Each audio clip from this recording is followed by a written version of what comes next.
মই বেলেগ কথা নাজানো এজন অসুস্থ মানুহে স্কুবা ডাইভিং কৰিব নোৱাৰে যি মানুহে স্কুবা ডাইভিংলৈ জুবিন দাক নিছিলে তেওঁ অসমৰ মানুহৰ আগত আহি কবহি লাগিব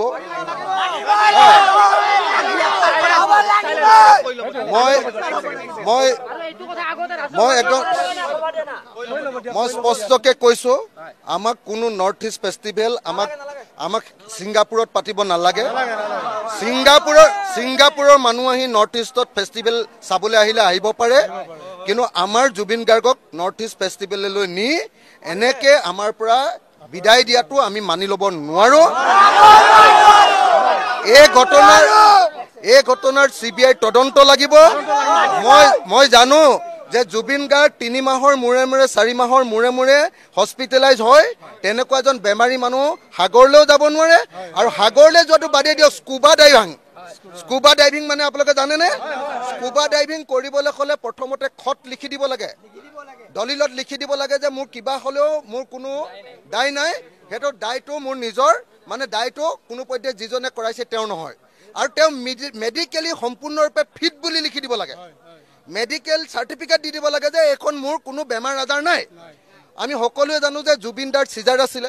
সিজাৰ থকা মানুহে এনেকে পানীত কেতিয়াও খেলিবগে নোৱাৰে যি মানুহে এনেকে জুবিন দাক সাগৰলৈ লৈ গৈছে জুবিন দাই নিজেও যাব পাৰে কিন্তু লগত যোন গৈছিল তেওঁলোকে বাধা দিব লাগিছিল যি নিছে তেওঁলোকে সকলোৱে অসমীয়া জাতিৰ ওচৰত জবাব দি হ'ব লাগিব ইয়াৰ ওপৰত CBI তদন্ত হ'ব লাগিব আৰু এটা মানুহৰ ওপৰত শাস্তি হ'ব লাগিব মই এটা কথাই জানো যে জুবিন দা আমাৰ গোটেই জেনেৰেশ্যনটোৰ কণ্ঠস্বৰ গোটেই আমাৰ জেনেৰেশ্যনটো আমি যেটো জেনেৰেশ্যনৰ মানুহ এটো জেনেৰেশ্যনৰ কণ্ঠস্বৰ আৰু বৰ্তমান জীয়াই থকা মানুহৰ ভিতৰত অসমৰ আটাইতকৈ ভাল পোৱা মানুহজনৰ নামে জুবিন দা গতিকে জুবিন দা কাইলৈ বা পৰখিলে যেতিয়াই অসম পাবহি